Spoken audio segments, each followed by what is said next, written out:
Having already designed the Casio car as well as the PS5 car in my last two videos, I wanted to close out the trilogy with a banger.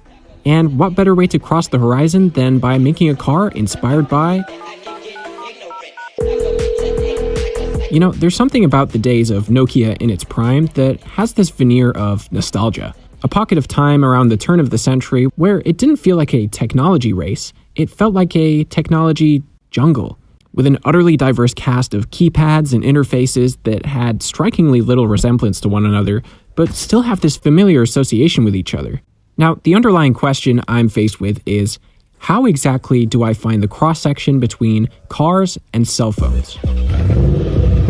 It's Tokyo Drift, a movie that encapsulates pre-social network days, where if you wanted to see something, you had to be there. The cheap portable cell phone miraculously made it possible to rally everyone around in the right place at the right time, spawning the peak of the car meet.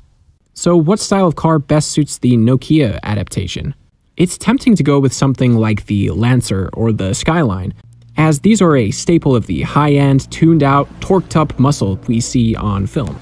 But I think it makes much more sense to build a vehicle that reflected the daily driver of the youth. And with Nokia, it would make sense to browse some of the hallmark models and what they do Hold on. Go back.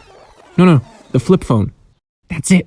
Okay, before I get too far ahead, I've started a 3D sketch of what I think the outline of the car should be. It started with this rough street car look. With this downward nose shaped like a doorstop, it gives the car this small, lightweight feel, kind of like the DeLorean. Now, the reason I wanted to get this quick sketch done was to show you what I was getting at with the flip phone. You see, one of the cars that is renowned for being an icon of 2000 street racing is the AE86, and this can be traced back to its heavy use in the anime Initial D. And in this particular incarnation, the AE86 used these pop-up headlights. Now, hear me out. I'm not going to be making a clone of this car. Far from it. So instead, we're going to incorporate the design of the flip by merging the headlights into one big bar. And I prefer this because Nokia doesn't have these small sticky out pieces. They have a bold approach to everything. One thing I like to do is create something of a shopping list. So for example, I want to go for aftermarket rims, a bezel across the visor area, I might want to add a spoiler, and usually I try and incorporate a feature reminiscent of the brand itself. For the PS5 car, I installed the R2 trigger into the shape of the trunk. So let's start with the spoiler before anything else. Again, the Nokia doesn't have a lot of flares or sticky out pieces, so I opted to go with a more discreet spoiler. And for me, the choices were between this ditzy little wing at the back or just a straight up ducktail. And since I want to save this first one for another project, I'm gonna stick with the ducktail for this one. Just to give you a look under the hood when it comes to how the modeling process works for something like a car, some of you could probably tell that the sketch model I started with isn't actually the same mesh that's making up this car here. Instead, I went through the process of manual retopology, which just means that I take a model that has the rough shape of the thing I want to make, but then I clean up the topology, which just means making cleaner geometry. And you can see here that I'm having to adjust the topology in real time, because I can't just push and pull random forms out of an existing model. I have to make sure the shape of the topology fits the flow of the changes I'm trying to make. And you can see that eventually this started to come together and have this appealing shape without any pinches in the final model. Next, I added the windows, including a little one in the back. And now I'm going to add that flip-up headlight bar I sketched earlier. And honestly, I don't want this to look like it belongs. I want this to feel like an aftermarket upgrade. But now I have a problem. What do I do with the actual bumper? Oh, I forgot. Every car must have a face. So I added some jaws to this little guy. But still, there was something kind of off.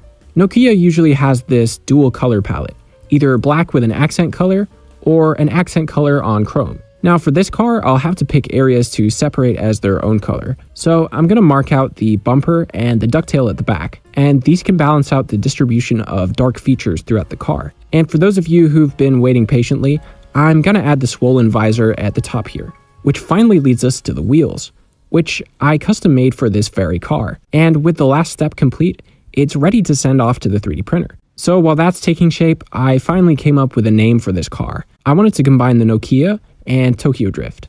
So I came up with the Tokia Flick. Definitely not my most original rebrand, but here it is off the print bed.